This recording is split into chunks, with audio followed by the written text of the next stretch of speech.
السلام عليكم. احنا بقالنا كتير ما تقابلناش، وكلنا تابعنا في الفترة الأخيرة ديت الدعوات بتاعت خالد مشعل وإسماعيل هنية وأعوانهم إن هم بيحرضوا الشعوب العربية إنها تثور وتعم الفوضى في الشرق الأوسط.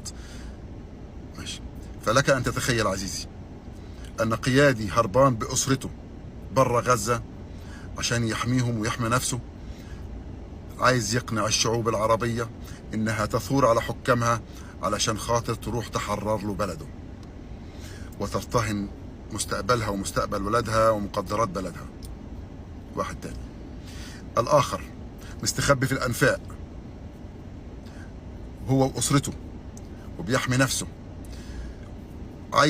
عايز يقنعك برضو عزيزي المواطن أنت تصور وتعم الفوضى في بلدك وترتهن مستقبلك ومستقبل عيالك ومستقبل بلدك عشان تروح تحمي أهل غزة اللي هو أصلا أساسا مسؤول عنهم ورافض يحميهم، وقالها علنا إن حمايتهم مش مسؤوليتي وأكلهم وشربهم مش مسؤوليتي.